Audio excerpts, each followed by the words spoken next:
Hola, muy buenas noches. Soy Edgar Martínez. Bienvenidos a las clases de Derecho Procesal Penal. El día de hoy es martes 9 de junio del año 2020. Son las 9 de la noche con 5 minutos y vamos a empezar ya con esta penúltima clase de las clases de Derecho Procesal Penal. Y el tema que vamos a abordar el día de hoy es nulidad de prueba. También quiero comentarles que previamente les había anunciado, incluso en una especie de cartel, aparecía en la imagen el tema o el título, que era incidente de nulidad de prueba, pero analizando ya más el tema a fondo, no únicamente se puede tramitar a través de un incidente, me quería enfocar solamente a la forma y el modo de tramitarlo vía incidental, pero también se puede hacer o se puede pedir esta nulidad a través de diferentes actos, en diferentes momentos, de distintas formas, y es por ese motivo que decidí únicamente nombrarlo como nulidad de prueba. Pues igual que lo hacemos en algunas otras sesiones, vamos a esperar aproximadamente unos 3 minutos en esta ocasión para que haya más personas conectadas y estén en la posibilidad de poder ver y comentar también esta clase. Antes de que iniciemos, como siempre, algunos anuncios. El primer anuncio que les quiero dar es que la clase de hoy, es la penúltima clase del ciclo de clases de Derecho Procesal Penal. El día jueves, el día de pasado mañana, va a ser nuestra última clase de este ciclo.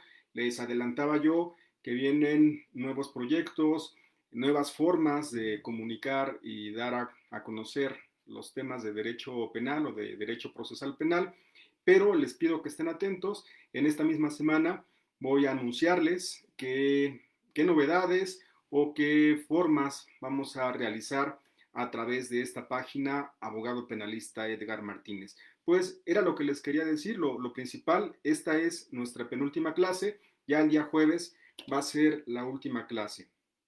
Pues aprovecho para saludar a las personas que ya se están conectando y también como segundo mensaje decirles que originalmente la clase de hoy estaba proyectada para que se transmitiera a las 8 de la noche. Sin embargo, tuve un compromiso de carácter académico, me inscribí a una capacitación que está impartiendo a Barroli México. Es un curso que se llama Investigación Criminal CSI y ese curso lo imparte esa asociación. El día de ayer me preguntaban cómo pueden ingresar al mismo. Desafortunadamente ya se agotaron los lugares. La asociación es quien lleva a cabo ese curso, pero también los invito para que aquellas personas interesadas en temas, en capacitaciones, en concursos, quisieran mayor información, pueden ingresar a esa página. Es Nuevos Abogados para el Sistema de Justicia en México, así se llama, repito, Nuevos Abogados para el Sistema de Justicia en México. La encuentran en Facebook, ahí comparten información de interés en materia penal, repito, concursos, capacitaciones. En esta ocasión me inscribí a esa capacitación. La capacitación terminó aproximadamente a las 8 de la noche y pues iba a ser complicado que estuviera con ustedes a esa misma hora. Eran esos dos anuncios.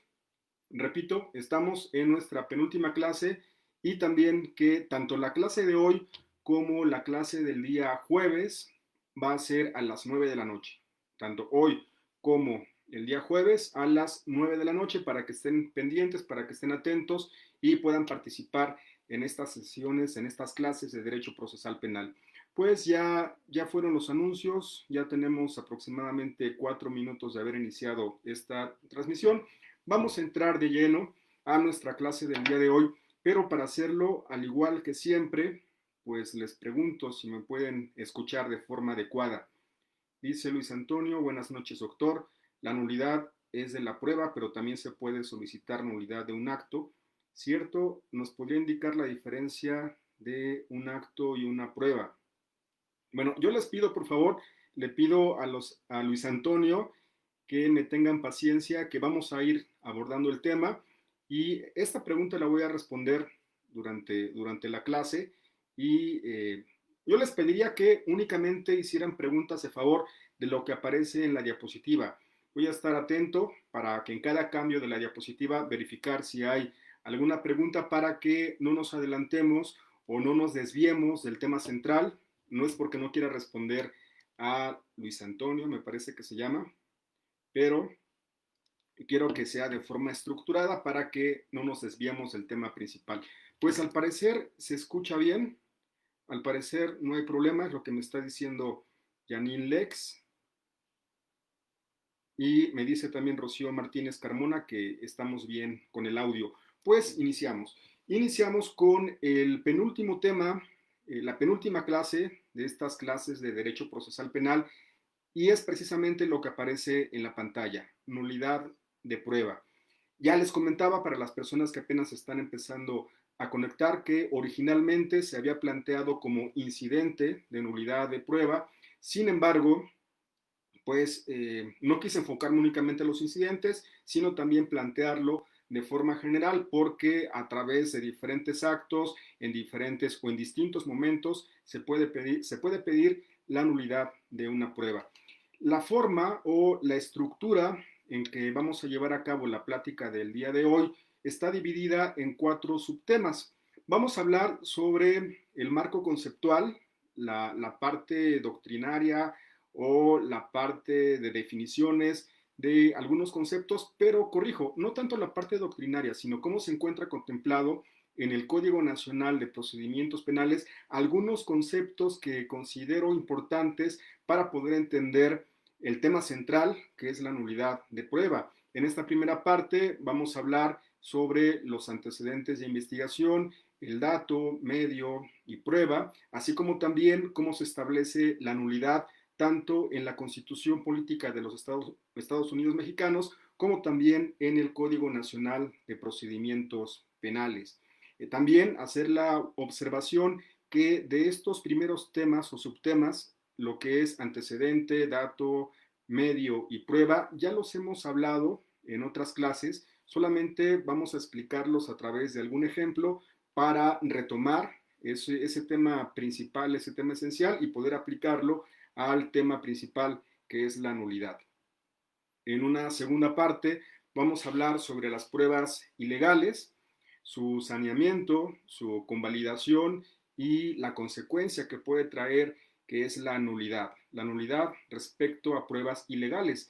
También en una tercera parte vamos a hablar sobre pruebas ilícitas, qué son las pruebas ilícitas, cómo se promueven y en qué momento se solicita su nulidad, perdón.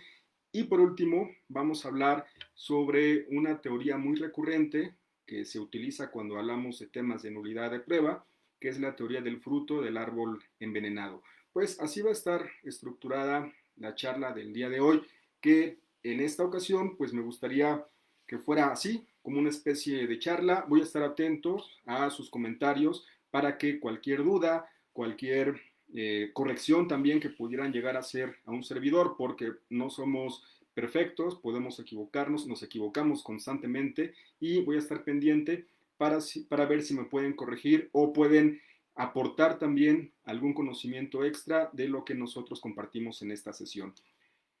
Pues empezamos. Empezamos en esta parte conceptual jurídica o jurídica conceptual, porque este tema, esos temas como ya los había mencionado antes, ya los hemos citado en otras sesiones, pero es importante que los tomemos en consideración. En primer lugar, tenemos que repasar o saber qué es un antecedente de investigación. El Código Nacional de Procedimientos Penales nos da una definición de lo que podemos entender por ese concepto, pero a diferencia de las ocasiones anteriores, no quiero leer ni fragmentar lo que establece esta disposición, sino que quiero explicarlo a través de un ejemplo, tanto lo que es un antecedente como un dato, medio o prueba.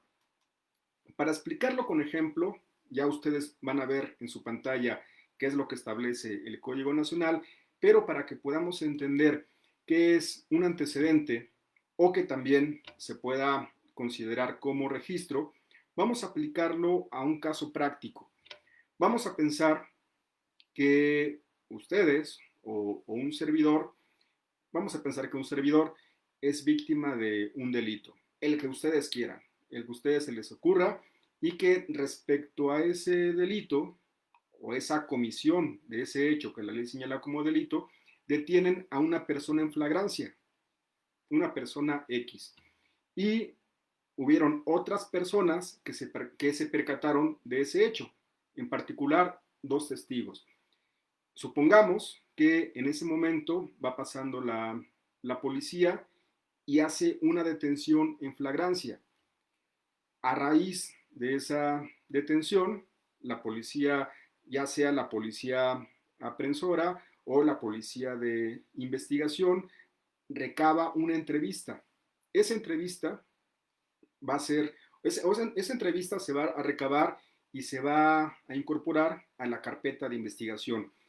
Esa entrevista como tal va a formar parte o va a ser un registro. Y es aquí ya cuando aterrizamos este ejemplo a esta más que definición, a lo que establece el artículo 260 del Código Nacional, que todos aquellos documentos, todos aquellos registros de forma general de los que se pueda desprender o que sirva de sustento para conformar un dato de prueba, se le va a conocer como antecedente. Repito, puede ser una entrevista, puede ser un dictamen, puede ser algún documento público, privado, alguna fotografía, quizá algún video, lo que ustedes quieran, eso va a constituir un antecedente porque se encuentra dentro de la carpeta de investigación.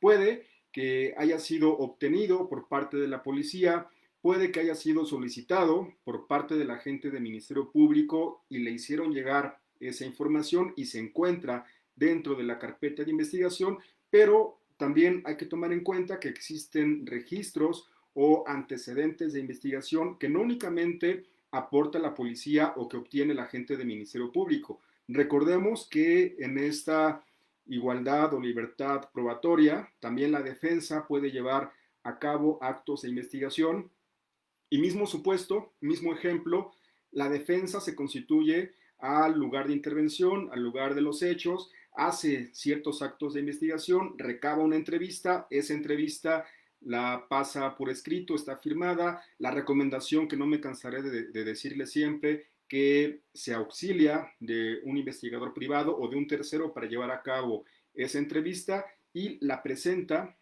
al agente del Ministerio Público para que corra agregada en la carpeta de investigación. Eso también va a ser considerado como un antecedente o un registro. Consta en la carpeta de investigación y apoya o ayuda para más adelante convertirse en un dato de prueba. Con ese mismo ejemplo, que les acabo de mencionar, ya tenemos ese registro o ya tenemos ese antecedente. Consta en la carpeta de investigación. Una vez que acudimos ante juez de control y pensemos el agente del Ministerio Público utiliza ese registro o ese antecedente y lo invoca, es decir, lo manifiesta ante juez de control, ya sea para el control de la detención, ya sea para la vinculación a proceso o posiblemente para la fijación de una medida cautelar, ya una vez que hace referencia de él, ese registro o ese antecedente se va a convertir en dato de prueba. Así lo establece el artículo 261. En el ejemplo que les acabo de mencionar, esa entrevista que recabó el policía o esa entrevista que recabó la defensa, que ya consta que se encuentra en la carpeta de investigación, al momento que es expuesta no únicamente por el agente del Ministerio Público, puede ser incluso también por el asesor jurídico o también por la defensa, cuando se invoca, cuando es pertinente, cuando de la misma se desprende algún hecho que tenga que ver con la existencia de un hecho que la ley señala como delito y la probabilidad de que participó o cometió en este caso el imputado, ya se convierte en dato de prueba.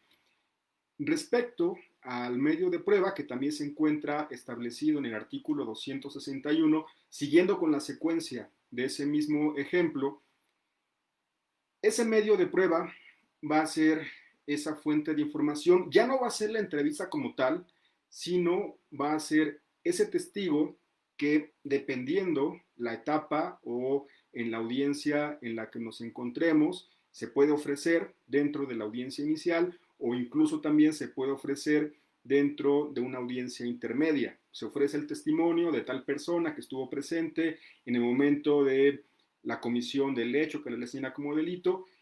Ese ofrecimiento, repito, se puede dar en diferentes momentos, porque también ya en muchas ocasiones he mencionado que algunos ponentes o algunos docentes de forma errónea llegan a decir que el dato es para la etapa de investigación, el medio es para audiencia intermedia y la prueba es para audiencia o para la etapa de juicio. No es así, porque ya les he comentado en otras clases que el mismo Código Nacional establece que en la audiencia inicial se pueden ofrecer medios de prueba y esa audiencia inicial está en la etapa de investigación. Por lo tanto, esa clasificación que dan por etapas o por momentos no es correcta, sino lo que sí es correcto es interpretar la norma y en cuanto a la forma o el modo en que se ofrece, es la denominación que vamos a utilizar, insisto, dependiendo el acto, el momento, la finalidad para poder llevarlo a cabo. Y en este caso, en medio de prueba,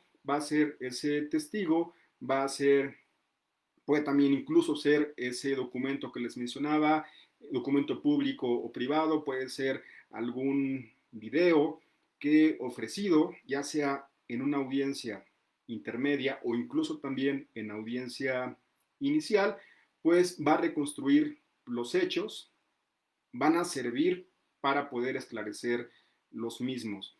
Ese medio, por lo regular, se ofrece en esos dos actos en los que les acabo de mencionar y una vez admitidos, en el caso de medios de prueba que se ofrecen dentro de la audiencia intermedia, una vez ofrecidos y admitidos, presentándose ya en la audiencia de juicio oral, desahogados a través de los principios de contradicción, de inmediación, ya sea por un interrogatorio, contrainterrogatorio, si es que estamos hablando del dicho de un testigo, en ese momento ese dicho de ese testigo se va a convertir en prueba, haciendo una recapitulación, un registro o antecedente. En este ejemplo que estamos poniendo va a ser la entrevista del testigo, esa entrevista invocada o referida en una audiencia ante juez de control, en el acto que ustedes consideren. Yo puse como ejemplo en la audiencia inicial, se va a convertir en dato de prueba. Después, una vez que es ofrecido, ya sea en audiencia intermedia o en audiencia inicial como medio de prueba y desahogada, cuando se desahoga en audiencia de juicio, entonces sí, esa información que se obtuvo en la entrevista, esa información que tenía el testigo y que la presenta ya de forma oral a través de los principios de contradicción e inmediación, este testigo, al dar toda la información, entonces ya se convierte en prueba. La prueba únicamente en la audiencia o en la etapa de juicio. Pues espero que haya quedado claro estos conceptos o estos elementos, más que elementos, estas formas o denominaciones que tienen las, ya sea dato, medio o prueba, para poder entender en qué momento y en qué etapas se puede pedir su nulidad. Permítanme un momento, voy a abrir la puerta, permítanme porque se está cerrando mucho el calor, permítanme.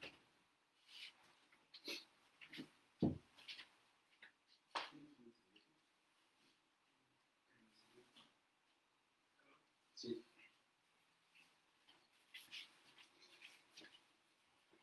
Ya, regreso con ustedes. Es que estoy en una habitación cerrada y se encierra mucho el calor. Pero continuamos. Ya hablamos de lo que establece el Código Nacional respecto a estos conceptos que considero importantes, pero también antes de continuar, quiero ver si no hay alguna pregunta. Dice, buenas noches, le saluda Francisco Charri desde República de Colombia. Bueno, saludos. Al parecer es que no me aparecen todas las preguntas o todos los comentarios, solamente los últimos. Al parecer hasta este momento no hay alguna pregunta.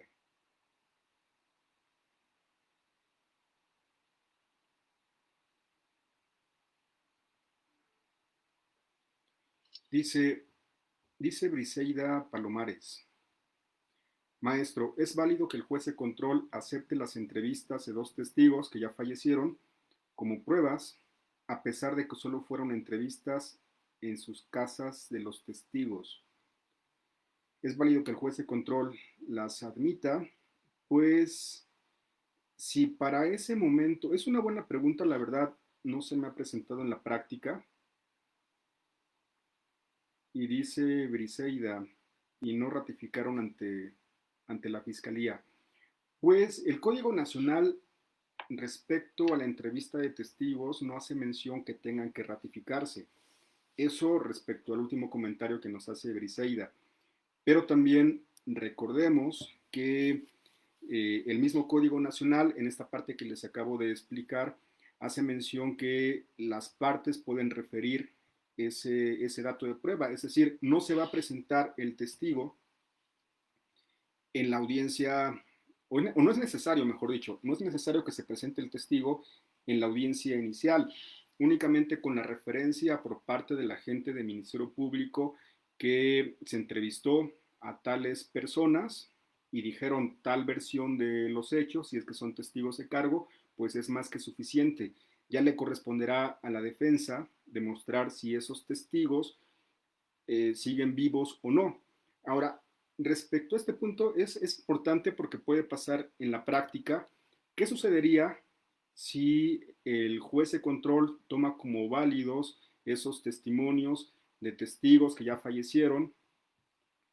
Puede que para ese momento procesal los tome como válidos, porque recuerden que el Código Nacional de Procedimientos Penales prohíbe para audiencia de juicio la lectura de registros anteriores. Es decir, puede que para la audiencia inicial pueda servir, si es que para ese momento no tiene alguna información el juez de control de que las personas ya fallecieron, pero si estamos en audiencia de juicio, el mismo Código Nacional establece excepciones en donde se puede incorporar una entrevista o un testimonio a forma de lectura, pero debe de justificarse. Es decir, al agente del Ministerio Público le correspondería demostrar que estas personas ya fallecieron y por lo tanto en audiencia de juicio, repito, en audiencia de juicio, que una vez comprobado lo anterior, que se pueda incorporar a través de lectura la entrevista o el testimonio de las personas ya fallecidas. Estamos ante dos momentos. Para audiencia inicial se pudiera permitir porque únicamente son datos que para ese momento pueden incorporarse a través de la invocación, a través de la manifestación, pero para audiencia de juicio forzosamente tienen que presentarse con la excepción de las personas ya fallecidas, que puede ser a través de la lectura. Espero haber respondido a Briseida.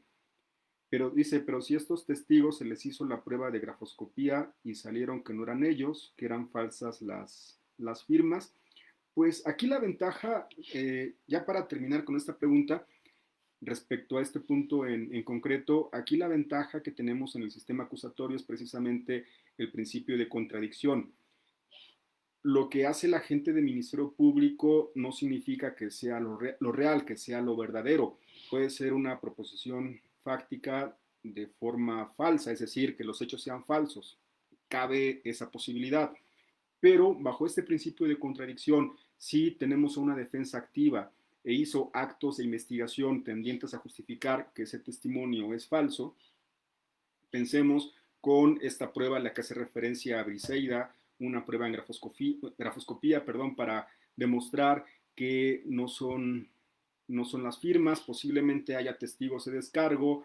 Dentro de la audiencia inicial se pueden ofrecer medios de prueba o también invocar datos de prueba para desvirtuar la teoría del caso del agente del Ministerio Público. Si tú demuestras todo eso que me acabas de mencionar dentro de la audiencia inicial, pues puede que sea un auto de no vinculación. Ahora, si hay indicios o datos de prueba que demuestren que existe un hecho que la ley señala como delito y la probabilidad de que tu representado lo cometió o participó, tienes una etapa de investigación complementaria para reforzar esos actos de investigación, para aumentarlos, ofrecerlos en la audiencia intermedia y que se desahoguen en juicio para demostrar que esos testigos son falsos la teoría o el punto que tú quieras demostrar. Es lo que yo te puedo recomendar y espero haber respondido tu pregunta.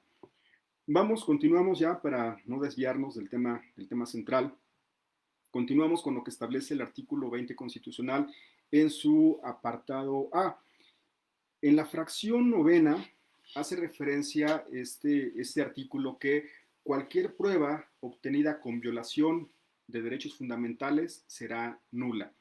Tenemos que tomar en consideración este artículo y esta fracción porque aquí vamos a tener la diferencia de lo que se puede considerar como una prueba ilícita y una prueba ilegal.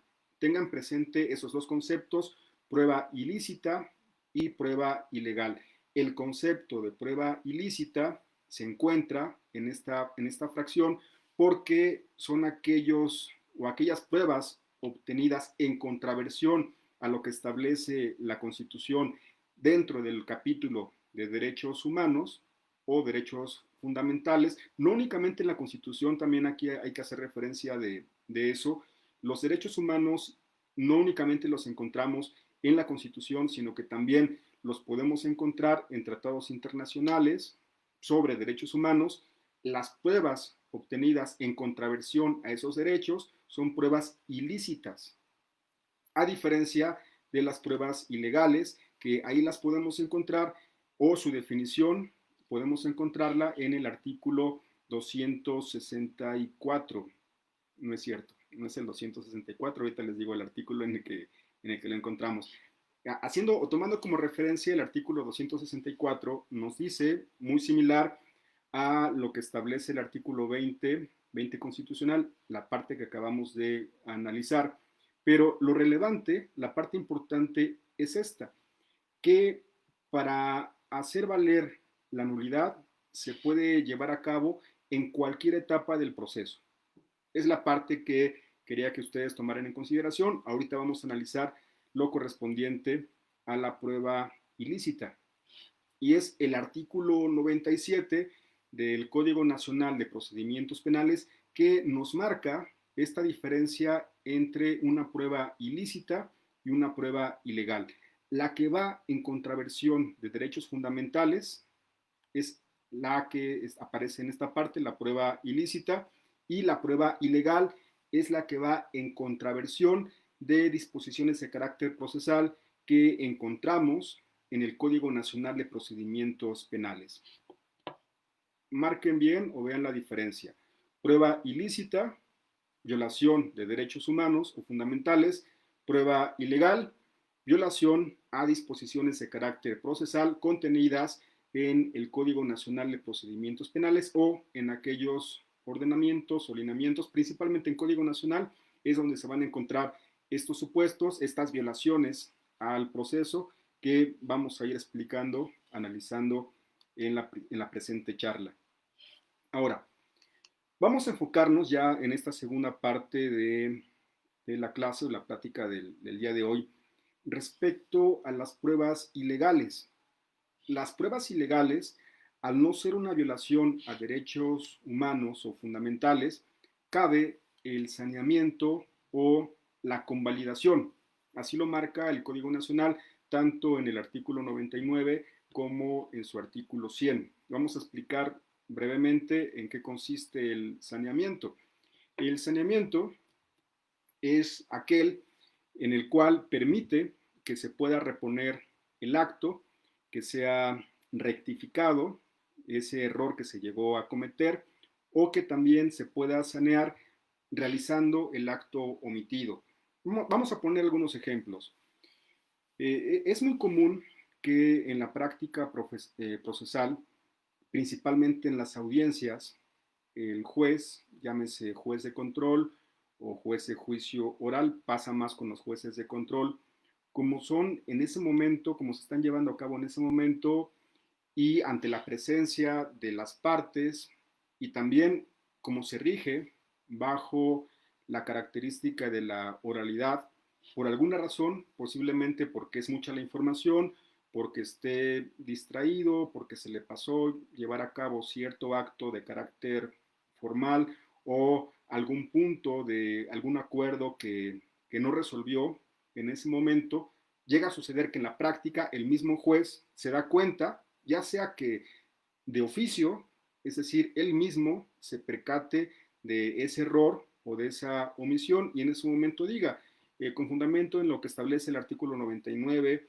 del Código Nacional de Procedimientos Penales en vía de saneamiento, en este momento repongo, ya sea que reponga, rectifique o realice algún acto que omitió. Por ejemplo, ya más concreto, más específico, que vamos a poner un ejemplo, que al momento de dictar una medida cautelar, no, más claro, en el caso de una suspensión condicional, al momento que la autoriza, la admite una condición que la que ustedes quieran, que trabaje, que se capacite, pero omite establecer el tiempo en que se va a llevar a cabo la misma. El Código Nacional establece que una condición en suspensión condicional, valga la expresión, se puede llevar a cabo de 6 meses a 3 años. Y en su resolución omite decir en qué tiempo se va a llevar a cabo esa suspensión. Aquí, sea que el mismo juez se percate de ese error o que las partes, ya sea el agente del Ministerio Público, el asesor jurídico o la defensa, en ese momento se lo hagan saber, bajo este fundamento, el juez puede sanear, ya sea reponiendo, rectificando o realizando el acto omitido. En este caso, con este fundamento va a decir que en vía de saneamiento establece el tiempo en que la persona va a llevar a cabo el acto o en este caso la suspensión condicional. Es un ejemplo de cuando puede ser una violación de carácter procesal que fácilmente se puede sanear. Ahora, también el mismo Código Nacional de Procedimientos Penales hace referencia a la convalidación y retomando, aquí solamente fue un ejemplo, el ejemplo que les puse de un acto, pero también este tipo de saneamientos pueden recaer haciendo mención a la pregunta que estaban haciendo hace un momento en datos o medios, en datos o pruebas, más claro o más fácil para que ya aterrizarlo, no en un acto procesal en general, sino al tema central, porque ya me estaba desviando un poquito en este ejemplo, para rectificar este ejemplo, es que si, por ejemplo, en una entrevista que se lleva a cabo por parte de un policía o un defensor, si no se recabó en ese momento la firma, es un acto que se puede sanear únicamente yendo nuevamente a ver a la persona y fácilmente es saneable. Espero que ya con este ejemplo haya quedado un poquito más claro porque estamos haciendo referencia respecto a datos o pruebas de los cuales se pueden sanear. Bueno, establece, decía el Código Nacional, estos dos supuestos, ya sea el saneamiento o la convalidación.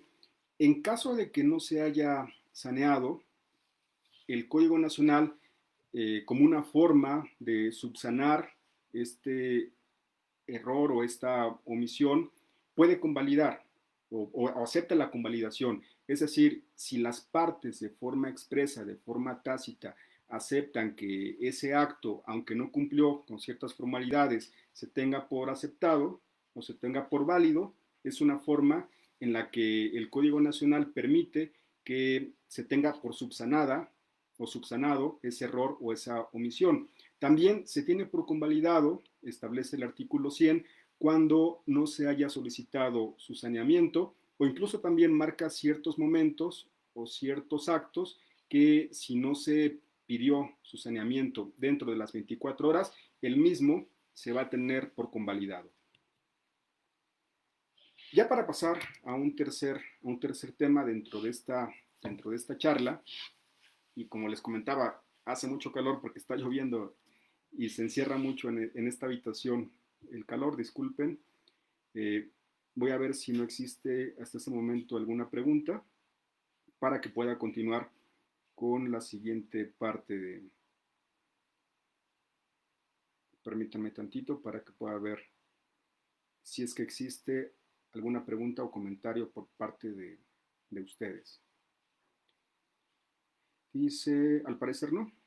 al parecer. Es que les decía, solamente me aparecen los últimos comentarios o preguntas. Seguimos. Dice esa tercera parte. Ahora ya nos enfocamos principalmente a las pruebas ilícitas. ¿En qué momento yo como parte, llámese agente de Ministerio Público, asesor jurídico o defensa, en qué momento puedo hacer válida esta solicitud para que se declare alguna prueba, o ya sea dato de prueba o prueba, para que se declare nulo? Pues ya hace un momento mencionábamos que el Código Nacional establece que puede ser en cualquier momento y en cualquier etapa. Retomo esta información porque para poner algunos ejemplos de en qué momento nosotros podemos pedir la nulidad de ese dato o de esa prueba, para poner solamente unos ejemplos, puede ser en el control de la detención, puede ser en la vinculación a proceso, al momento de que se solicitan las medidas cautelares, para un sobreseimiento también se puede realizar, o dentro de una audiencia intermedia en la parte de la exclusión, o incluso también en la audiencia de juicio. Son solamente ejemplos. No significa que forzosamente en estos actos o en estos momentos nosotros podamos solicitar esa nulidad de esa prueba o ese dato de prueba también. Esos son algunos momentos, algunos ejemplos. Ahora, la forma, ¿en qué forma puedo yo solicitarlo o llevarlo a cabo? Ya sea que lo realice a forma de incidente, o que también dentro de mis argumentos, en los diferentes actos que les acabo de mencionar, que no son los únicos, es solamente para poner un ejemplo, que dentro de mis argumentos yo pida esa nulidad. Ahora, para ser más claros y para ser más concretos, va a depender mucho de la estrategia, va a depender mucho de que tú como defensa, si es que eres defensor, siempre pongo el ejemplo de los defensores porque como ya les he dicho en otras ocasiones, pues es a lo que me dedico, pero va a depender de ti, va a depender de cómo quieras que se lleve esa teoría del caso o esa estrategia que tú ya has planteado desde un principio. Si esa nulidad la vas a pedir dentro del control de la detención o en los diferentes momentos que tú consideres que sea necesario y útil planteársela ante un juez. Recordemos, poniendo algunos ejemplos, que esto es como un juego de cartas. Tú tienes tus cartas y tú sabes en qué momento vas a utilizarla, tanto el momento y la forma en que vas a utilizarla en ese juego, si es que estamos hablando de una comparación, de una analogía. Algunos compañeros, algunos abogados dicen que por estrategia puede ser que te esperes hasta la audiencia de juicio para que no haya manera de que el agente del Ministerio Público se haya percatado de esa violación, y por lo tanto sea hasta el último donde lo hagas válida, incluso hasta en los alegatos de clausura. Repito, eso va a depender de ti. Si consideras que esa nulidad de prueba puede echar abajo una detención, pues lo haces efectivo al momento de que tú debates como defensa respecto a la detención que el agente del Ministerio Público está argumentando que es legal, o incluso también en la vinculación a proceso.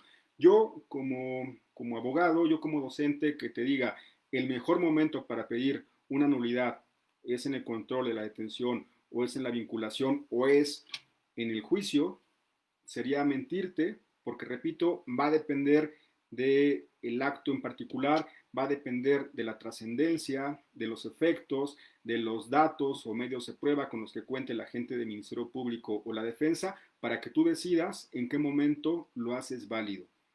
Puede ser, repito, a través de un incidente o a través de los argumentos en los diferentes actos que les acabo de mencionar. Ahora,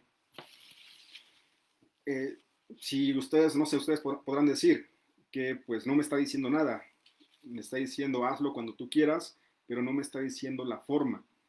Es aquí, en esta parte, donde les presento una propuesta de cómo ustedes pueden solicitar una nulidad, ya sea a través de un incidente o a través de la argumentación dentro de los diferentes actos en que ustedes la vayan a solicitar.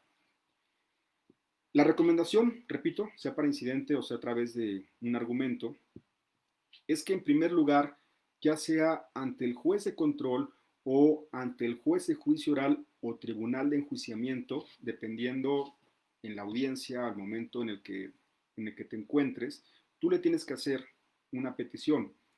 Este incidente de nulidad de prueba ilícita o este argumento de prueba ilícita va a empezar con esta primera parte. Vas a decirle, señor juez, no hace falta que le digas el fundamento, ya eso lo hemos mencionado, pero pues igual puedes citar el fundamento del Código Nacional que tú consideres pertinente, pero decirle, señor juez, en este acto solicito oportunidad para que se declare la nulidad de prueba, tienes que decir cuál prueba, con efectos de exclusión. Solamente anunciar que vas a promover ya sea un incidente, si es que la forma que lo quieres hacer es esa, o dentro de tu argumento anunciarle, adelantarle la nulidad o esa petición de nulidad de prueba por ser ilícita. Lo anuncias, lo mencionas al juez de control o al juez de juicio oral. También dentro de esta recomendación y la forma que se pide, algunos jueces lo piden así, es que después de esa petición tú cites el artículo, ya sea de la Constitución o de la Convención sobre Derechos Humanos, que haga referencia de ese artículo que fue violado. Ejemplo, tú vas a citar el artículo 16 constitucional, ese derecho humano que se encuentra consagrado en la Constitución, en esa disposición jurídica. Ya una vez que hiciste la petición, puedes mencionar lo anterior por violar lo que establece el artículo 16 constitucional. Si es que en este ejemplo hace referencia a esa violación. Ya dijiste la petición, ya citaste el artículo constitucional o también puede ser algún artículo de alguna convención sobre derechos humanos. Ya hemos hablado en otras sesiones que las convenciones o los tratados internacionales más utilizados cuando estamos hablando de derechos humanos en materia penal es la Convención Americana sobre Derechos Humanos, así la pueden encontrar. Esto lo comento para las personas que son alumnos, que apenas están incorporándose a esta área, únicamente con que le pongan en el buscador Convención Americana sobre Derechos Humanos, ahí encuentran ese texto internacional que también cuenta o que forma parte de nuestro marco jurídico sobre derechos humanos. Puede que tú utilices algún artículo, alguna parte de esa convención como fundamento. O otro tratado es el Pacto Internacional sobre Derechos Civiles y Políticos, que también es de carácter internacional, que contiene derechos humanos. Tú puedes citarlo, citar el artículo en particular que tú consideras que se haya violado. Como tercer punto o tercera recomendación, ya que mencionaste o ya que dijiste ese artículo, tienes que mencionar qué derecho es el que se está violando. Ejemplo, ya hice la petición, ya hice referencia al artículo 16 constitucional, pero recordemos que ese artículo 16 tiene varios derechos, ejemplos o algunos derechos que contiene este artículo 16. Un derecho es la inviolabilidad del domicilio. En específico, lo referente a la parte de intromisión a los domicilios, cuando está permitido, siempre y cuando haya órdenes de cateo, por poner un ejemplo. Si es que esa intromisión a ese domicilio se hizo sin o en contraversión a lo que establece el artículo 16 en la parte referente a la inviolabilidad del domicilio, tienes el artículo, tienes el derecho, que es la inviolabilidad del domicilio. Otro ejemplo del artículo 16. Artículo 16, el derecho que puede ser violado es la inviolabilidad de las comunicaciones privadas. Es solamente el artículo y el derecho. Hasta ahí parece que vamos bien. Ya dijimos la petición, citamos el artículo 16, ya mencionamos qué derecho. Un derecho puede ser la inviolabilidad de las comunicaciones privadas. Ahora, tienes que referir ese acto o esa prueba, y aquí voy a ya a contestar algunas preguntas que me estaban formulando. Tú tienes que hacer referencia de ese acto o de esa prueba en particular. Va a depender el caso concreto si hagamos referencia a algún acto como tal o la consecuencia de ese acto que se vio traducida en una prueba. Siguiendo para responder y para poder explicar este punto, tenemos la petición, tenemos el artículo, tenemos el derecho y tú vas a hacer mención en este ejemplo que estamos poniendo, pensemos respecto a la inviolabilidad del domicilio, el acto que realizó la policía al ingresar a un domicilio, ese es el acto, sin una orden de cateo, transgrediendo lo que establece el artículo 16 constitucional. Pero aquí en esa parte tienes que ser muy claro. Tienes que explicar, si es que estamos hablando de este acto, tienes que hacer referencia de esa parte fáctica, es decir, tienes que expresar esa circunstancia de tiempo, lugar y modo de cómo se llevó a cabo ese acto. Tú vas a decir, el día tal, aproximadamente a tales horas, los policías de nombres tales ingresaron al domicilio que se encuentra ubicado en tal dirección y llevaron a cabo este acto de esta forma, es decir, expresando circunstancias de tiempo, lugar y modo, si es que estás haciendo referencia de ese acto. Ahora, ya una vez que referiste sobre ese acto, esa va a ser parte de tu motivación, el por qué ese acto contraviene a la disposición legal, que en este caso es un derecho humano, a través de tus razonamientos. Ya dijiste la parte fáctica, aquí en la motivación puedes hacer referencia a la parte jurídica, hacer un razonamiento en tus argumentos del por qué, repito, ese acto contraviene lo que establece esa norma tratándose de derecho humano. Y también, dentro de esa misma narración, mencionar los datos o bueno, aquí en este caso puedes hacerlo a través de una invocación de datos de prueba, o no sé, vamos a pensar que en este ejemplo que estamos poniendo, si existe alguna, alguna constancia, alguna entrevista en la que se haga referencia, pensemos, informe policial homologado, donde se describe esa intromisión a ese domicilio, pues tú vas a citarlo. Lo anterior, puedes mencionarlo así, lo anterior se puede comprobar o se relaciona con lo que se encuentra en la carpeta de investigación, en el informe policial homologado de fecha tal, el cual fue realizado por los agentes de la policía de nombres tales, en los que consta, y ahí mencionas, una síntesis de la intromisión a ese domicilio mismo que se encuentra en la carpeta de investigación. Aquí ya hiciste referencia de ese dato para justificar la parte fáctica y solicitas en ese momento que se tome en cuenta para que sea valorado. Si es que es un incidente, ese sería tu material probatorio. Si es que aparte de lo que se encuentra en la carpeta de investigación, que es ese informe policial homologado, tú a su vez como defensa recabaste algunas entrevistas para justificar esa ilicitud, pues también en ese momento lo mencionas y dices, además lo anterior se puede corroborar con la entrevista realizada a tal persona por parte de la defensa y en específico a través del investigador privado o a través de tal persona que al constituirnos en dicho domicilio o en tal lugar, citas el lugar, nos menciona esta información y describes lo que dice la entrevista, robusteciendo la información que aparece en ese informe. Eso es solamente un ejemplo porque recordemos que es una libertad probatoria y tú puedes invocar cualquier medio o cualquier dato siempre y cuando sea lícito y que sea legal. Ya después, una vez que hiciste todo ese razonamiento, ya en tu conclusión puedes decir, es por lo anterior, señoría, que se demuestra que el acto fue ilícito por las razones ya mencionadas y por lo tanto solicitamos su nulidad y que se excluya para que no sea valorado, para que no sea tomado en cuenta. Aquí va a depender el momento en el que te encuentres, ya sea para, pensemos, un control de detención, ya sea para una audiencia de juicio, si estamos hablando de audiencia de juicio, sí, si estamos hablando en ese momento procesal, si es que lo quieres hacer a forma de incidente, esta es la forma.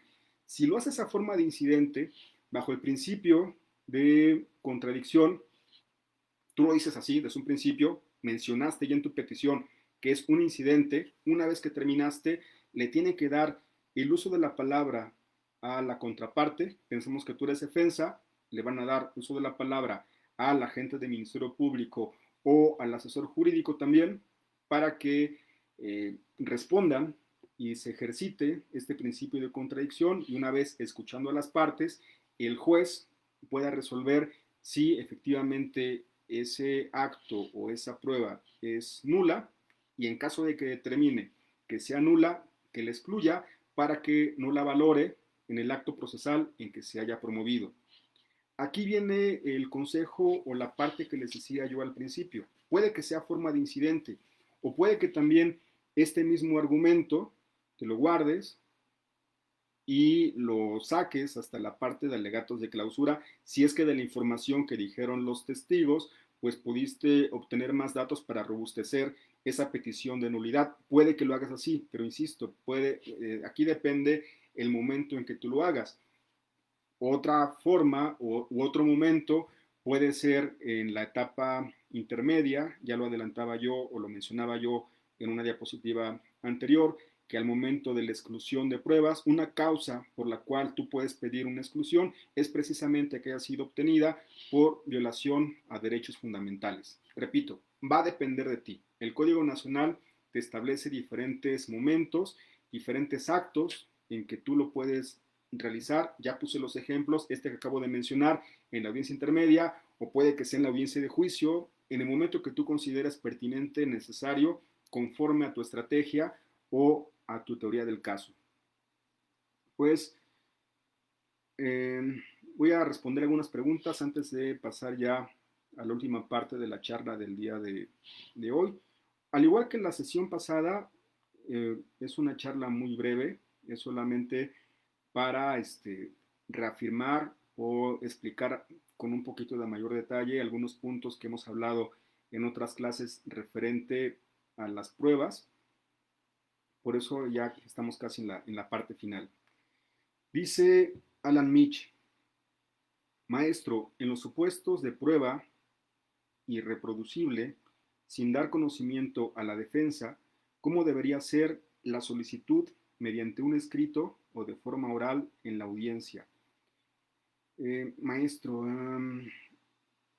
si me puedes especificar más en qué caso concreto, cuando hace referencia a esta prueba irreproducible, sin dar conocimiento a la defensa, es que si lo manejas así nada más de forma muy general, yo me opondría, porque recordemos que para que pueda ser considerada como válida una prueba, si es que estamos hablando de audiencia de juicio, se le tuvo que haber dado ya sea corrido traslado o hacerle de conocimiento a las partes de esa prueba para que puedan ya sea contradecirlas o controvertirlas. Tenía que haberse realizado ese supuesto, y en caso contrario, pues si es que es así como lo menciona en el comentario, pues no tendría por qué haber sido admitido. Ahora, si, bueno, quiero tratar de entender este comentario. Hay pruebas que no pueden ser producidas en juicio por diferentes razones. A ver si entendí el comentario. Porque pensemos es un delito de robo y lo que se robó fueron frutas, y esas frutas, pensemos es un tráiler con 100 cajas de frutas. Estas frutas no se pueden presentar o incorporar en juicio porque se echan a perder. Por lo tanto, el Código Nacional establece formas, una de ellas es a través de la prueba anticipada, para que se puedan reproducir o para que se puedan incorporar de forma adecuada dentro de una audiencia de juicio. Eh, o a lo mejor, bueno, ejemplos también. El ejemplo que ponía en un principio Briseida: si Una vez que una de las partes recabó una entrevista y la persona fallece, obvio, no se puede reproducir en audiencia de juicio, pero sí se puede hacer a través de una lectura, siempre y cuando se justifique la muerte de esa persona. Si no se da a conocer, lo veo poco probable porque tiene que haber, en este último ejemplo, tienen que haber elementos a través de los cuales se justifique, puede ser un acta de defunción con la cual se le corrió traslado previamente a la defensa para que una vez autorizado por el juez de juicio oral permita la lectura de esos registros, de esa entrevista y de esa forma sea válido su testimonio. Bueno, por eso les decía, le pido por favor que sea un poquito más concreto en la pregunta para poder responder y saber a qué caso en particular se refiere. Hay un comentario de Luis Antonio, dice, el juez de control en etapa intermedia podría excluir las testimoniales en caso de que se argumente que las entrevistas no fueron firmadas por quien las recabó o procede su convalidación si no lo solicitaron en tiempo quien solicite la exclusión. Es una buena pregunta, Luis Antonio. Respecto a las faltas de firmas, ahí recordemos en esta diferencia o en esta clasificación de prueba ilícita y prueba ilegal, ese acto en particular, el hecho de que no estén firmadas, no sería una violación a un derecho fundamental, por lo tanto no es una prueba ilícita. En todo caso, caería en esta cuestión de ilegalidad, la cual puede ser subsanable, la cual puede ser saneada.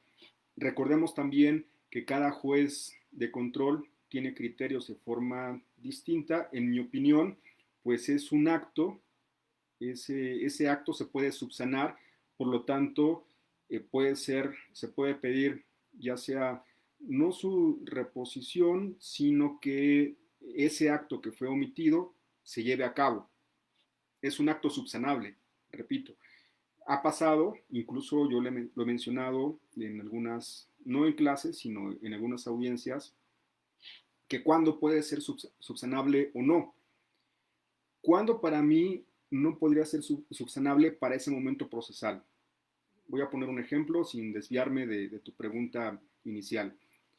Si pensemos que ha pasado, llega a suceder, si el informe policial homologado no es firmado por los policías captores, pensemos que en un caso extraordinario se le pasó a la policía, se le pasó al agente del Ministerio Público percatarse que el informe policial no está firmado por quien intervino. Para la detención, como te establece tiempos para que una vez que una persona fue detenida en flagrancia, se lleva a cabo la audiencia de control de detención, para ese momento el juez, ante esa violación, desde mi punto de vista, si bien es cierto, es subsanable, pero por el acto en particular no contiene ese requisito formal de aceptación o de que establece que todo lo que se escribe o se establece en ese documento a través de ese acto de voluntad se tenga ya por aceptado por parte de los policías, si carece de ese requisito, si fuera en audiencia inicial en control de detención, para mí, repito, es mi criterio, nada más, sería una razón suficiente para que el juez de control pudiera decretar de ilegal la detención si es que no hubiera alguna otra constancia en la que se encontrara la firma, porque llega a suceder que, por ejemplo, intervienen 4 policías, de los 4 no firma uno, pero los demás están firmando y posiblemente dentro de esos mismos actos que hizo la policía, en una inspección aparece la firma de este que no firmó el documento principal, que sería el informe policial homologado, pero consta la firma en un documento posterior. Pensamos una entrevista. O que únicamente firmó, o que no firmó el parte informativo, pero sí firmó la inspección para ser más claros. Si ese fuera el supuesto, por lo tanto, se podría tener por el juez de control como válido porque hay elementos que de forma razonable lo hacen pensar que esta persona estuvo presente y a lo mejor en este parte informativo no lo firmó, pero en un acto posterior dentro de la misma detención, pues lo llevó a cabo. Eso para mí podría ser subsanable, a diferencia que ninguno lo hubiera hecho. En el caso concreto que tú mencionabas de la audiencia intermedia, para mí, en lo particular, sería subsanable y sería válido un saneamiento, pero repito, es mi opinión, porque no es una violación a un derecho fundamental. Vamos con una pregunta que hace Saulo Cuevas. Dice, maestro, una vez que el imputado te ha designado como abogado y señala domicilio para oír notificaciones, sin embargo, en la práctica al Ministerio Público le urge practicar una diligencia que señala el artículo 274 del Código Nacional, peritajes irreproductibles, notifica al defensor público por la urgencia del caso, se puede pedir la nulidad porque no se notificó al defensor particular. Ya entendí más esta pregunta. No sé si tenía que ver con la pregunta anterior, que faltaba más información. Esto respecto a, a lo que establece el artículo 174, peritajes irreproducibles. Voy a repetir la pregunta para que quede más clara. Dice, maestro, una vez que el imputado te ha designado como abogado y señala domicilio para oír notificaciones, sin embargo, en la práctica el Ministerio Público le urge practicar una diligencia que señala el artículo 274 del Código Nacional, peritajes irreproducibles, notifica al defensor público por la urgencia del caso, se puede pedir la nulidad porque no se notificó al defensor particular. Pues fíjate que este supuesto ya ha sucedido o llega a pasar en la práctica. Para mí, esto es una opinión, repito, es cuestión de interpretación, no significa que yo tenga toda la verdad absoluta, solamente es mi opinión, puede que algunos no compartan mi criterio, pero respecto a esta pregunta que nos está haciendo Saulo, si ya hay un defensor, pensemos, un defensor particular, tú te nombraste, aceptaste el cargo ante la gente del Ministerio Público, dijiste la forma de poder ser notificado, diste el domicilio, incluso también diste tu número de teléfono celular, diste el correo electrónico. Si no hay una constancia, si no hay una constancia por parte de la gente del Ministerio Público donde haya manifestado que en ese momento se comunicó vía telefónica a tal número del defensor y que no contestó, pensemos que ese es el supuesto, y que por esa razón nombra en ese momento por la urgencia, porque ese peritaje o esa información se puede destruir o puede desaparecer.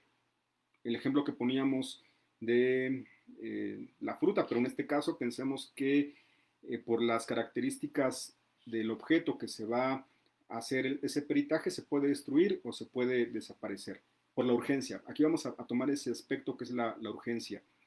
Si cumplió con estos pasos y por la urgencia no llega el defensor, es válido para mí que nombre a un defensor público. Pero si omitió llevar a cabo una llamada telefónica o ver los medios necesarios para poder notificar a ese defensor y que se presentara, y que por sí mismo, sin llevar a cabo esta constancia, él acepta o nombra al defensor público, y es el defensor público el que se encuentra en ese peritaje, para mí, repito, para mí sería, si bien es cierto, es una violación de carácter procesal, pero trae consecuencias y ya no se puede llevar a cabo un saneamiento porque ya no se puede repetir ese acto. El objeto, el producto del peritaje se pierde, pensemos, y lo que traerá como consecuencia, desde un punto de vista particular, sería la nulidad, y al ser nulo y no poderse llevar a cabo nuevamente, por lo tanto, no se pudiera tener como válido, no se le podría conceder algún valor probatorio, pero repito, es solamente mi opinión, en este caso en particular, espero haber respondido a Saúl, porque esa violación procesal trae consecuencias que, si bien existe la figura de saneamiento, no se puede sanear porque desaparece por la urgencia. Al ser una violación, para mí, considero, sería nulo y no tendría que tomarse en consideración. A diferencia, para que sea más claro, voy a poner otro ejemplo que ese ejemplo está sustentado en una tesis, no recuerdo ahorita el número de registro, pero establece que en el caso de reconocimiento de personas, vamos a centrarnos en este ejemplo, reconocimiento de personas, pasa la misma situación, ya sea que no se encuentre presente un defensor o que se le haya nombrado a un defensor público cuando tenía un defensor particular y no fue debidamente notificado. Este acto marca esa tesis que más adelante en los comentarios les voy a compartir esa tesis, marca que ese acto se puede subsanar, es decir, se puede llevar a cabo nuevamente ese reconocimiento con la presencia ya del defensor y por lo tanto sería válido en esta vía de saneamiento. La tesis establece que también pudiera pensarse que al ser una segunda ocasión, cuando se hace ese reconocimiento por parte de la víctima, ya la tuvo a la vista, ya tuvo elementos para determinar que fue esa persona, pudiera viciarse la misma, pero ese criterio que les acabo de mencionar permite que sea saneado y por lo tanto que sea válido. Pero ese criterio no es jurisprudencia, es solamente un criterio orientador, pero es una forma en la que yo les quiero ejemplificar que hay ciertos momentos, ciertos actos que pueden ser saneados, como en este ejemplo del reconocimiento. Pues ya para terminar, ya para ir concluyendo, ahorita voy a responder algunas otras preguntas. Vamos ya con la última, con el último punto, con el último subtema. ¿Qué pasa cuando ya se declara la nulidad de esa prueba de forma ilícita? ¿O cuáles son las consecuencias que puede tener si es que una autoridad declara que ese acto o esa prueba es nula? Pues tenemos una teoría que en la práctica procesal y en la doctrina se conoce como la teoría del fruto del árbol envenenado. Y en esta especie de analogía o comparación con un árbol, va para los alumnos, para las personas que no conocen tanto de esta materia, se hace esa comparación porque en esta figura, en esta imagen, estamos viendo un árbol, pero ese árbol, pensemos quizá desde su origen, pues ya está envenenado por las raíces, por el tronco, por las ramas, y al estar envenenado ese árbol, los frutos de ese árbol, en consecuencia, también van a estar envenenados. ¿Por qué se utiliza esta analogía? ¿Por qué se utiliza esta comparación? Porque si una prueba fue obtenida de forma ilícita, todos los demás actos que se ramifiquen de esa nulidad, en consecuencia, también van a ser nulos. Ejemplos, ejemplos ya más en concreto. Es muy común que se ponga este ejemplo, que si en una intromisión a un domicilio, contraviniendo lo que establece el artículo 16 constitucional, del cual ya hacíamos referencia, por la inviolabilidad del domicilio, se realiza sin cumplir con lo que establece este derecho fundamental, y pensemos que en esa misma o en ese mismo acto se obtienen indicios, se obtienen quizá detenciones dentro de un domicilio, no sé, se recaban indicios o evidencias que sirven de base para justificar la existencia de ese hecho que le señala como delito y la probabilidad de que participó o lo cometió. Pues todos estos actos, todos estos indicios, todas estas entrevistas o aprehensiones que se hayan recabado en ese domicilio, si se derivan o su origen fue en contraversión a lo que establece este artículo constitucional, esos actos que les acabo de mencionar de igual forma van a ser nulos. Repito, tenemos el árbol, tenemos la raíz, tenemos esa ilicitud y los frutos, los actos de investigación, los indicios, las entrevistas, las detenciones que se llevan a cabo en ese momento, en consecuencia, van a ser nulas. Ya en la práctica, en la doctrina, se establecen algunas excepciones de qué tanto pudiera haberse sabido o tener conocimiento de esa información, pero ya es un tema que quiero tratar en otra ocasión porque es llevarnos otra hora más de explicación. Hay ciertas excepciones que trataremos también en en una siguiente sesión. Y para concluir y para que quede más claro esta teoría del fruto del árbol envenenado, no voy a dar lectura a toda la tesis porque lo que aparece en la pantalla solamente lo pongo a forma pues de que tenga yo cierta información que voy a mencionar en este momento. No voy a leer toda la tesis, pero sí quiero que tengan presente el número de registro, que es el 2.016.747, y el rubro que establece prueba ilícita y prueba con deficiencia formal o irregular, sus diferencias. Únicamente se las muestro, se las voy a explicar porque es mucho texto. Es aquí, en esta tesis, donde nos marca esa diferencia entre lo que podemos considerar como una prueba ilícita y una prueba ilegal. Y la parte importante que tiene que ver con el tema o este subtema que estamos hablando dice: además, su exclusión alcanza no solo a la prueba obtenida directamente con valoración, perdón, corrijo, con vulneración de un derecho fundamental, sino también a las posteriores pruebas cuya obtención deriva de la considerada ilícita, salvo las excepciones legal y salvo las excepciones legal y jurisprudencialmente previstas, esto es lo que se conoce como la doctrina de los frutos del árbol envenenado. Era parte de lo que yo les mencionaba.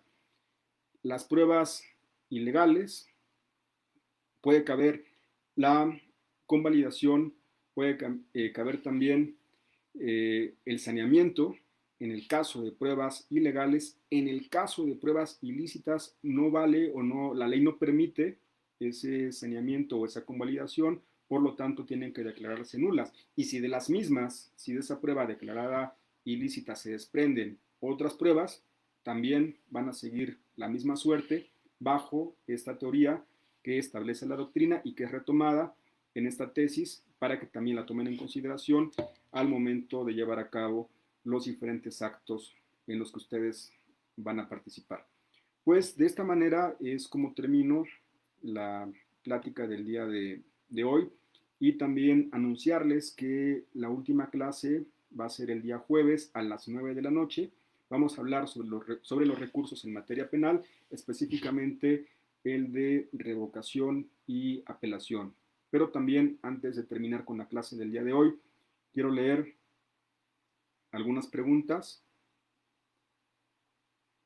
por parte de las personas que están participando. Les comentaba, no sé por qué no me aparecen los últimos comentarios, porque en ocasiones me saca cuando me quiero meter al video, me saca del mismo y tengo que entrar nuevamente al video y solamente me aparecen los últimos comentarios. Dice Rafael Flores: mienten que hacen las llamadas, son maniobras para que el defensor no esté. En ocasiones llega a suceder. Este comentario que hace Rafael, en ocasiones, hay que decirlo, en ocasiones algunos agentes del Ministerio Público actúan de forma ventajosa o de forma desleal. Esto refiriéndonos a los casos, quiero pensar que mencionábamos, cuando el agente del Ministerio Público para ciertos actos nombra al defensor público por la incomparecencia del defensor particular. Y sobre esto también quiero poner otro ejemplo que nos pasó en la práctica. En un asunto que llevamos, no voy a decir el lugar, pero un asunto que llevamos, voy a decir el delito, era un delito de robo a autotransporte, fue un delito federal, pero ese delito federal también tenía ciertas conductas que tenían que ver con el ámbito del fuero común.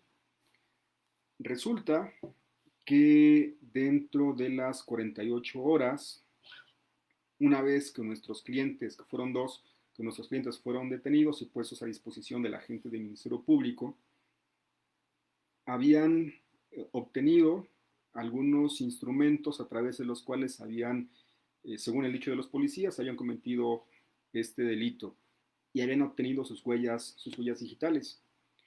Pues al momento que nosotros todavía no estábamos nombrados como defensor, apenas nos habíamos nombrado, nos presentamos ante la gente del Ministerio Público, aceptamos el cargo, no fue en la ciudad de Puebla, fue en otra región, nos llaman por teléfono y nos dicen, licenciado, lo que pasa es que vamos a llevar a cabo una obtención de las huellas digitales en este momento porque se está negando, en este caso, los detenidos.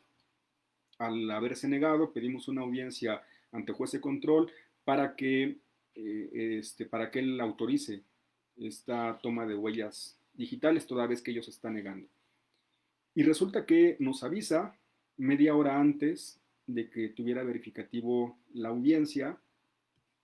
Por obvias razones nos encontrábamos en esa zona, en ese lugar, no íbamos a llegar en media hora, eh, y por tal motivo hizo una constancia de que nos habló por teléfono y que en ese momento llamó al defensor público. Pues eso es un ejemplo de cuando en algunas ocasiones llega a suceder en la práctica que minutos antes, cuando tuvo la oportunidad de notificarnos con antelación o hacernos el conocimiento el agente del Ministerio Público la existencia o que se iba a llevar a cabo ese acto judicial, pues no lo hicieron. Eso fue así porque únicamente el nombramiento, recuerden, fue dentro de las 48 horas, estaba ante la agencia del Ministerio Público. El juez de control, pues en ese momento no tenía nuestros datos, la información para poder citarnos, aunque también había, pensándolo bien, había obligación por parte del juez de control para poder notificarnos de forma adecuada. Sin embargo, el agente del Ministerio Público en ese momento le informó al defensor público y fue quien compareció a esa audiencia. No sé si es que tengamos problemas con la transmisión porque me está apareciendo en pausa. Yo solamente voy a leer algunas preguntas, unas dos preguntas, para dar por terminada la sesión del día de hoy. Dice Daniel, buenas noches maestro, soy del Estado de México. Le agradecería sus números para poder comunicarme con usted por cuestión de un asunto en materia penal que se está ventilando en la ciudad de Puebla. Pues así como lo he comentado en varias ocasiones, si quieren que se les apoye en algún asunto que estén llevando, sea en Puebla o en cualquier parte del país, me pueden escribir vía inbox para que nos pongamos de acuerdo y les pueda proporcionar el número telefónico o u otra forma de comunicación. Así que por favor te pido que me mandes un mensaje inbox a la página de Abogado Penalista para que podamos ponernos en contacto y apoyarte. Dice, muchas gracias a los comentarios que me están haciendo. Dice, maestro, ¿podría dar en algún momento una clase en el tema de feminicidio? Recordemos que esta es la penúltima clase, terminamos la siguiente clase el día jueves y pues espero que más adelante podamos retomar algunos de los temas que ustedes muy amablemente nos proponen. Pues ya por último, Rafael Flores, ya última pregunta, último comentario, dice, en Casa de Justicia Puebla, Centro, bueno, no quiere decir yo el nombre, pero así lo dice Rafael Flores, se pierden las tomas de protesta de los defensores y aparece extrañamente el Ministerio Público pidiendo ese nombre al de oficio para que el imputado tenga defensa, una cuestión anómala. Puede ser, no quiero juzgar y no quiero prejuzgar también. Puede ser, puede, puede suceder lo que comenta Rafael Flores, pero recordemos que ese derecho de nombrar a un defensor le corresponde al imputado. Puede que suceda lo que tú mencionas, pero si en audiencia se le pretende nombrar a un defensor público sin la autorización del imputado, pues esto no sería válido. Aquí el consejo que le puedo dar a Rafael es que pues siempre esté en contacto permanente con su cliente, incluso prevenirle, decirle, o que nosotros le digamos a nuestros clientes, ¿sabes qué? En todas las audiencias voy a comparecer yo. Si por alguna razón no fui debidamente notificado a tiempo, te pido que te comuniques conmigo, que te den esa posibilidad, o que le pidas al juez que te dé la oportunidad de comunicarte conmigo para que esté presente en esa audiencia y no aceptar el nombramiento del defensor público. Es una opción de lo que puede suceder para prevenir este tipo de conductas en caso de que se realicen. Pues ya terminamos por el día de hoy. Una disculpa, estoy algo cansado porque ayer fueron muchas actividades académicas, ando así como con un poquito de flojera. Hoy también tuve un curso, acabando el curso, seguí con ustedes, pero pues ya el día jueves vamos a seguir con más ánimos, con más fuerza para llevar a cabo este tipo de actividades. Pues agradecer nuevamente a todas las personas que me hacen favor de ver y comentar el día de hoy y recordarles que nos vemos el jueves a las 9 de la noche. Recuerden, 9 de la noche por las actividades las que tengo que cumplir también el curso al que estoy asistiendo. En esta ocasión a las 9 de la noche, ya para cerrar este ciclo de clases de Derecho Procesal Penal. Pues me despido de ustedes, quedo al pendiente por si quieren que los apoye en algún asunto, me pueden contactar o también por si quieren que les imparta alguna plática, conferencia de forma presencial cuando se pueda por la contingencia o de forma virtual para las instituciones en las que pertenezcan, ya sean educativas, sean para, no sé, para cierto sector, para estudiantes, para alumnos. Yo con gusto participaré con ustedes. Pues que pasen muy buena noche y nos vemos el día jueves. Hasta luego.